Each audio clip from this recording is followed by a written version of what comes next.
Imagine this. You are a sailor in one of the many watering holes that line the Savannah waterfront. As you sit and enjoy your drink, a cup of whiskey, you take in the sounds and atmosphere around you. Before you know it, you have finished the whiskey and you're wanting for another. So you call the barmaid over, a pretty little thing with sparkling brown eyes and hair caught up expertly in a bright yellow scarf. Canary yellow, to be exact. Hello, can I help you? She smiles at you as you ask for another taste of that fine whiskey. She gives you a small, polite smile, then goes to complete your request. She hands you the drink and you finish off that one as well. But unlike the first drink, something is different. Your head is spinning. Your vision represents that of a vignette. Thinking it's high time you get back to your berth to sleep this off before the next day, you decide to leave. Your legs are shaky, but you've been here before, or have you? As you shuffle towards the door, the barmaid goes to steady you. When you look at her this time, however, she does not look as charming as she did before. There's mischief in her eyes. No, not mischief, it's danger. She looks dangerous. Come with me, sailor, she says in a deceptively saccharine voice. You don't look so well. You refuse to go with her. You try to fight her, but incapacitation is starting to take over. Your field of vision is getting smaller and smaller, and very soon you lose consciousness. When you wake again, you're lying in a hammock on a rocking ship. But it's not the ship you were originally assigned to. No, because you have been shanghaied, crimped, snatched to work for free on a ship bound for parts unknown. Welcome to Paint It Haint Travel, a Travel Normal podcast.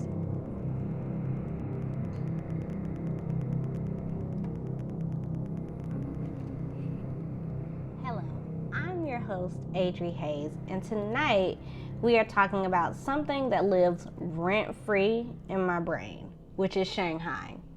So what is Shang-Haiing? It is defined as the practice of kidnapping sailors by coercive techniques such as trickery, intimidation, or violence.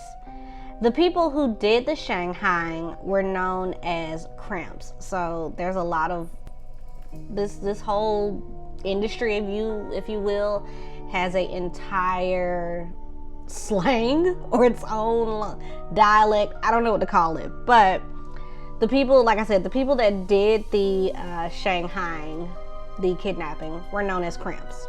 So you could also be crimped. And the reasoning behind the name, as far as Shanghai, which is a city in China, is because the port of Shanghai was a common destination of the ships with the abducted crew. So where does Shang-Haiing start? So this practice originated in 1850s San Francisco, or you may have heard it called Frisco back during like the Western times. And Portland, Oregon was another place known for Shanghai. So you may have heard of the Shanghai tunnels. And we'll kind of get into that later, but I want to focus on another city that's dear to my heart. So San Francisco, on the other hand, was known as the Queen City of Shanghai. Of course, Shanghaiing, aka crimping, occurred and flourished in other coastal cities such as Liverpool in the UK, Astoria, but this went down there too, so it went down in Savannah. Now, Shang-Haiing could happen to anybody, which is what made it so terrifying. It was said that race, age, sex, national origin, and state of health did not matter. Emphasis on state of health. So a person could also be shanghaied for simply being someone's adversary, which was pretty popular in San Francisco. They would take people like, say like you're in an election and the incumbent or whoever doesn't like you, so your opponent doesn't like you, you could be shanghaied and never seen again, or come back, years later, and there you are, gone, because you're gone for like 6 or 7 years, if not more.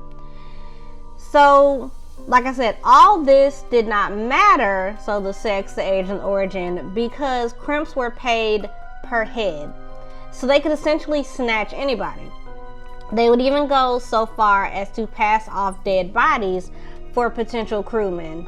And I have reason to believe that happened a lot because of the way that crimping or Shang-Haiing was done. So wharfside saloons, so saloons along the water, were the best place to get these crewmen. Or really victims. Let's just call them victims. Since everyone was fair game, in which they would be plied with drug-laced whiskey. So they will essentially drug a person, as was illustrated in the intro,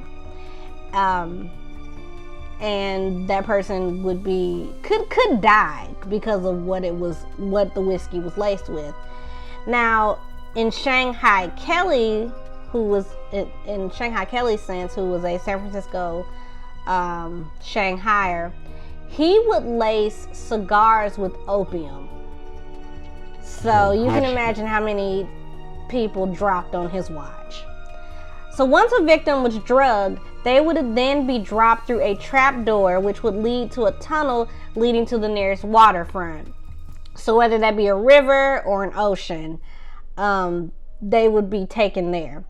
So some famous Shanghaiers were Shanghai Kelly, who operated out of San Francisco. I think he was the one that was said to have hosted a fake birthday party, and he got like 100 dudes like out of this party to be put on ships for needy captains. Mother Bronson was another one who operated out of San Francisco. She had a saloon. Mrs. Piggott, once again from San Francisco. They all had these saloons or bars or watering holes where sailors and regular landsmen alike would come in and get their drinks and then be drugged and taken out to the awaiting ships. But like I said, there were other places where people could be kidnapped. So before we get into that, I do know about the Portland tunnels, or the tunnels under Portland, and they're scary too. I've heard the stories, although I think one of the more like realistic scary situations is the story of Nina, who was a woman who was kidnapped by crimpers, Shanghaiers, or what have you. And I believe she was sold into sex slavery. So that's terrifying. But I want to shout out my second home, Savannah, Georgia. So, like I said, we've all heard about the West Coast Shang-Haiing, but nobody, I don't know if it's maybe Southern culture, but nobody talks about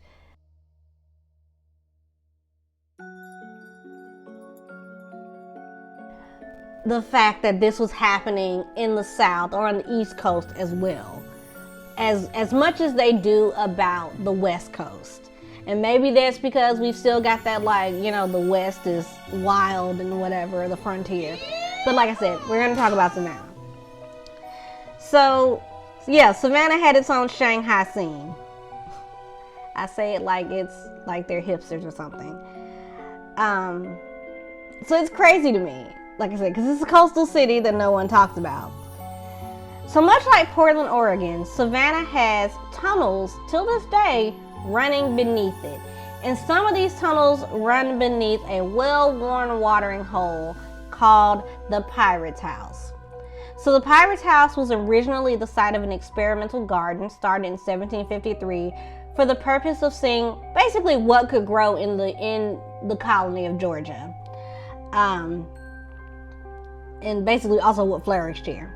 So later the place would become an inn for seafarers since it was literally a stone's throw from the Savannah River. Like, till this day, you can walk out of the pirate's house and see the Savannah River, if not for all the many hotels now along the river.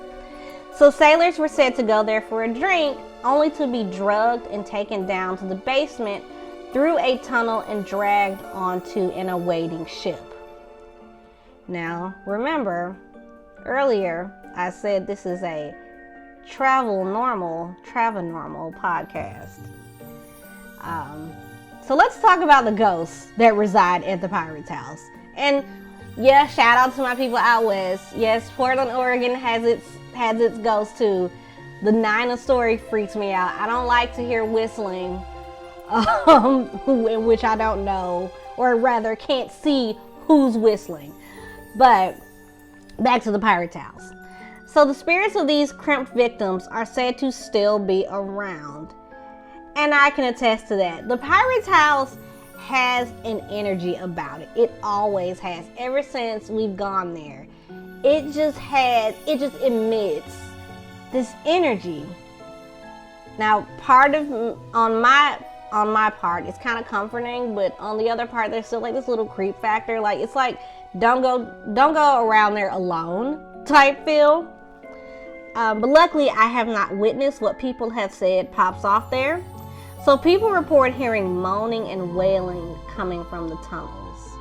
One visitor even saw an apparition in the tunnel, and this is, I think, before the pirate's house was a restaurant. So this man had gone down into the tunnels, and he was looking, he was exploring basically, and he said suddenly in front of him, he said he saw a vision of two men dragging one man between them down the tunnel. And they were going in the direction of the Savannah River, which is less than a mile away. So they said that he was so freaked out about that, he just ran.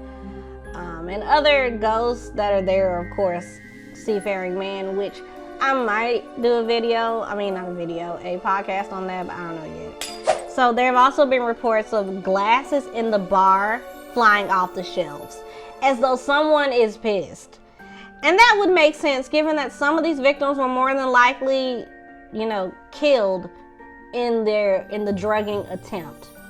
So there's also the spirit of a little boy who has also been seen sitting on the steps of what was once the Herb House, which lies adjacent to the restaurant. Now, they said that because this was a residential, place at one time, it could be someone that once lived there. But I don't know, because crimpers, Shang-Haiers, whichever you want to call them, like I said, sex, origin, all that, age didn't matter.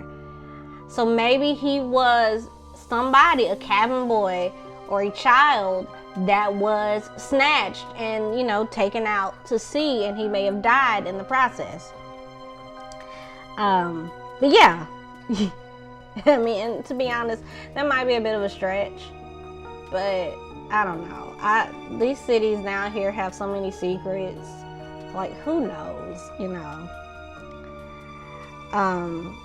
So the Pirate's House is located at 20 East Broad Street in Savannah, Georgia. And so if you want to visit, by all means visit. And their food is so good, their drinks are good, their everything is good. Also, the atmosphere is kind of cool.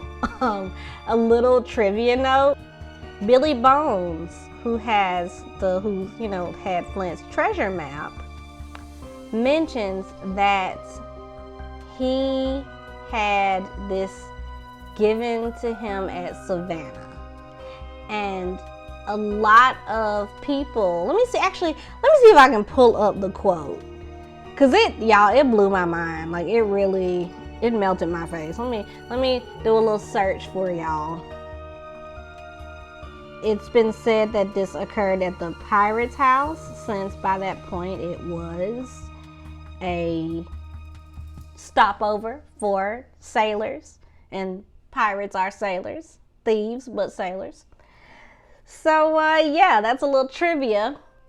And so, check out the Pirate's House. Get you their shrimp plate. And and a Savannah Punch. Oh my God. Oh, it's so good. I would read the menu out to y'all, but that's not what this is about. So this has been Paint It Haint Travel, a Travenormal podcast. For more content like this, you can check out my YouTube channel, Paint It Haint. And thanks for listening, and I'll see you on the next episode.